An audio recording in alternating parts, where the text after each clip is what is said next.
Hi and welcome to another video. My name is Marissa and today I will be speaking or talking to you about page decorating for your junk journal. I have had a lot of requests on how to go about decorating a page in a junk journal. So that's what we will be talking about today. Now, I've been doing junk journals for a lot of years. I am a scrapbooker, so I get a lot of scraps in my drawer. We don't throw anything away as well. And in the many years of scrapbooking, that drawer fills up very quickly. And basically, what I would do with those are little books. So this would be a junk journal, and this is what I would usually do in my junk journal. And as you see, no page is decorated. All right, so this is what I would do. It'd be a nice skinny little book, and then later on I would transform this into a travel journal. So that would be my junk journal. And only this year, 2019, did I actually start decorating my pages, and my junk journals went from this to this. Okay, I think I exaggerated a little bit on this one. No, a lot on this one. I know I exaggerated on this one, but look how pretty that looks. Anyway, so it went from skinny billink to gorgeous fat thing. Anyway, so I think the big question here would be, what do you want to do with your junk journal? How much writing do you want to do on your junk journal page? I do a lot of writing, okay? I think I do, well, sort of a lot of writing. Some people that might be a lot of writing. This is a travel journal, so it would have a lot of writing. I'm not the type of journaler that will write every single day. No, I'm not that type. I either need to do a study, a Bible study, or go on a trip, a journey to journal something. I'm not that everyday journaler. I have my bullet journal, but that's just for keeping my schedule running and keeping me on time and not forgetting my things. So if you are a journaler that will write a lot, when you decorate your page, you will need to leave a lot of space for writing, or you will need to make space for writing. If you're that journaler that doesn't know what you want to do, a junk journal or a journal, but you don't know what to write, you can fill up your whole page with decorative elements, and then maybe just leave a square or a circle somewhere, a small tag somewhere, just maybe to do a phrase or even a quote. Search the internet there are loads of quotes on the internet. Search the internet for a quote and just put a quote on that little space that you left for small journaling. So that is the big question you need to ask yourself. How much are you going to write? And you can even be that type of person that one day you will write a lot, and another day you will just write a little bit. So you can do a junk journal for both those types of lots of journaling and little journaling. So it all depends what you want to do. And then the second thing is, you must decide if you want to decorate your junk journal in one go. So decorate the whole thing and then journal, or if you want to journal day by day, or decorate day by day. So you decorate your page today and you journal, and then you turn the page, you decorate that page the next day and you journal. I must confess, I don't see many people doing that method. I don't know if it's because it's just too time consuming, because decorating a journal page actually takes some time, and then you still have to journal on it. I don't see many people doing that, decorating and journaling day by day. I see a lot of people journaling day by day, but their page is already decorated. So it all depends what time you have in your hands and what you want to do. So that is basically the questions you need to ask. So now, decorating a page. There are loads of ways to decorate a page, but loads of ways to decorate a page. You can fill up your page, like I did this one here. I filled it up. I really filled it up. There was no space for journaling, but then I just stuck these little tags or elements on there, and when I can write on. This is actually those we are memory No, project life cards. Project life cards. And even in places where you think you wouldn't journal, you can journal on. Like this one here, you can hardly see my journaling, and you can call it like a hidden journal, or hidden space for journaling, because maybe you don't want people to see what you're writing or something. You can have hidden pockets to journal, put more tags in. And there goes my voice again.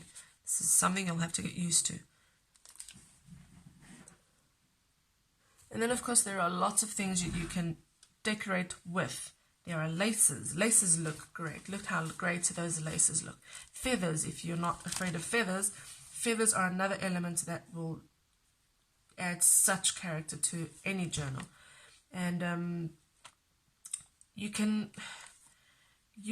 do tags. I do a lot of tags, okay? And I write on my tags. I write a lot on my tags. And you will see in this whole journal process that I did, I don't do the same thing over and over again. I might use the same elements, but I don't do the same thing over and over again.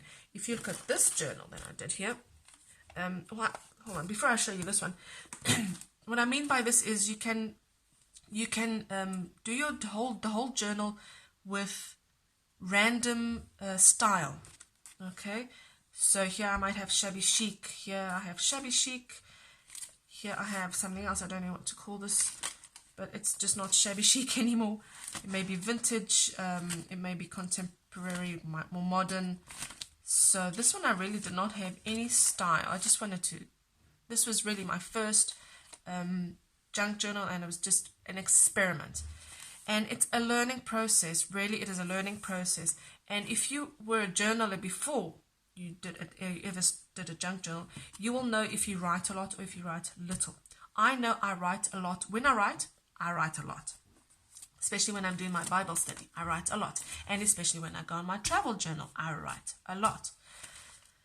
So I need lots of space to write. But there are those days that I don't write a lot. And so I've thought of those days, and a tag would just be enough, or this would be enough. All right, so half pages. Put half pages in the book. For example, this page here, you would think, okay, I didn't journal anything on it, but I did. Inside, you have pockets, and there are just things that I journal on. Okay, do hidden spaces when you do your journaling. For example, this page here. Let me see. What would I do on this page? How would I decorate on this page? How would I write on this page? If you want to leave it as is, all right, as is, just leave it as it is, all right? It's a decorative element just as it is in your whole journal. Or you can whitewash it. You can whitewash, and whitewash is just put in acrylic paint or gesso, whatever you prefer, with a little bit of water, and just brush it lightly, and it will make it just a little bit whiter, and this would be nice for writing on. All right, just put that tag in there. The tag is also another excellent element to add in your journals for writing on. This page here, where would I write on this? And I've got these little tags here, which is slip under this little thing here, and I can put as many as I want. Okay, I think I'm actually going to staple this because this isn't holding my tags. You can do pull-out elements. You can do a whole bunch of things. The junk journal page decorating is so flexible. It's amazing. This page here, okay, I did not want to whitewash that because that's such a pretty page. So then I just stuck a tag on it, and with some washi tape, all right, it flips open, and I journal on that part over there. Okay, so this was the random page decorating that I did. So there's no style, no one style. It was just throwing things in, literally throwing things in. Things that I wanted to learn how to do, the altered paper clips, the weird pockets, the corner pockets, the tuck-ins. I wanted to experiment everything, and this was really an experiment an experimental junk journal. And you can see because it has absolutely not, well, it doesn't have one style, and it's very, very random. It's where I learned how to do these little embellishments here, coffee dyeing, anyway.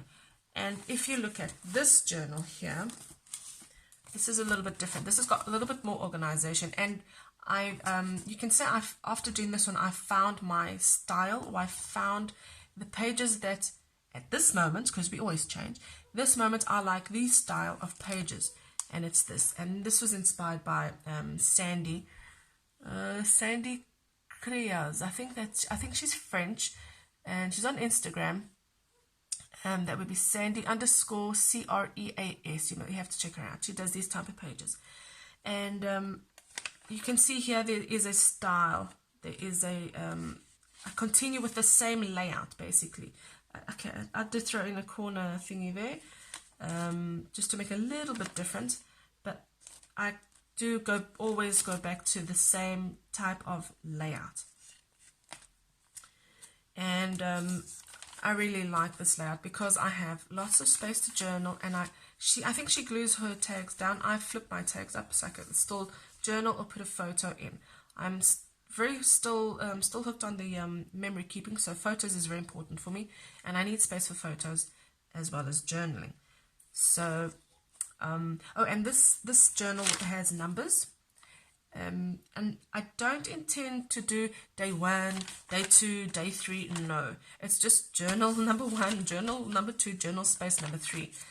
I could use it as a travel journal, and this yes would be day 1 of traveling, day 2 of traveling, day 3 of traveling, but it's not a daily journal. So I did put the numbers there.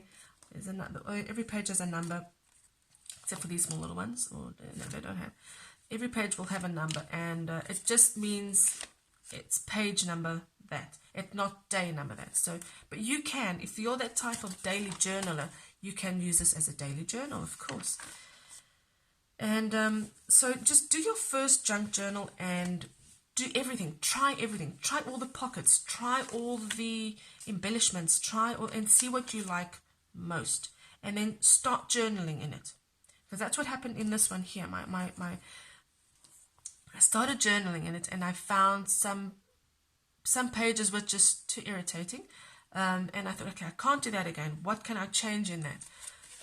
And that's why it's a learning process. You will learn. For example, I did so many of these pages, these old book pages, and I'm like, okay, this was just a decorative element in the junk journal. I will not be able to write in it. So you can always do pockets. Learn how to do the pockets. Pockets are great. Don't be scared to do the pockets. So basically, your first junk journal will be a learning process, and even your second junk journal will be a learning process, just because, well, we are always changing. I mean, I will like this layout this year. Okay, I will definitely, I love this layout this year. Maybe next year I will not like this layout, this type of way of doing a page. I will do a different one, because why? My style will change, my mood will change. I will learn something new, and I will try that. I just did a flip through very quickly there. So that is basically the questions you need to ask, and the style. You won't find your style on the first junk journal, and if you don't find your style on the second junk journal, that's quite all right. But experiment with your junk journals. Do search the internet, find inspiration from there are so many people out there that give such good inspiration. Try their layouts out. Try their little flips and flaps and pockets and hidden things. Try them out and see what works for you. Because what works for me may not work for you, and what works for you may not work for me. But I will definitely be inspired by what you do, and I definitely will try it, because I do try everything. And I will just see if it works. Because sometimes you will see something and you'll think, oh, that's ridiculous, or that why would you do something like that? And then you try it out and you think, oh wow, this is such a good idea. So try it out. Don't be scared. You'll try and, if it doesn't work out, well, it is junk, isn't it? So if it just goes in the dustbin, it goes in the dustbin. You are working with junk. So I think that covers a small introduction of page decorating in your junk journal. Be aware of what you want to do with your page, how much you want to write. If you want to write and if you want to do photos, you need space for that. You need areas for that. All right. And another careful of overdoing it. Okay, this one really I overdid it on that one. And if you remember, it had 4 signatures. Okay, 4 signatures. When I did the junk journal, just this style, okay, just put all my pages together, it had 4 signatures in there. And when I was halfway through this first one, I realized I had to take the other 2 out, and I did take the other 2 out. And then and I calmed down just a bit. But learning process, it's what I say, it's a learning process, and it's fun. It should be fun. Don't try to be perfect. I mean, we are not machines. If you want your junk journal to be perfect, ask a machine to do it. Okay? It must be fun. And I'm sure a machine does not have fun when it makes a junk journal. So, have fun. If it goes wrong, it goes wrong. If you don't like it, turn the page, but keep it. It's a learning process, and it's fun. Cannot say that times enough. So, I will post this. I have done some videos of page decorating, but I wanted to do this one first, just a small little introduction for you. So I will post this one, and I will post some page decorating, well, my process of page decorating. Okay, so I will see you later.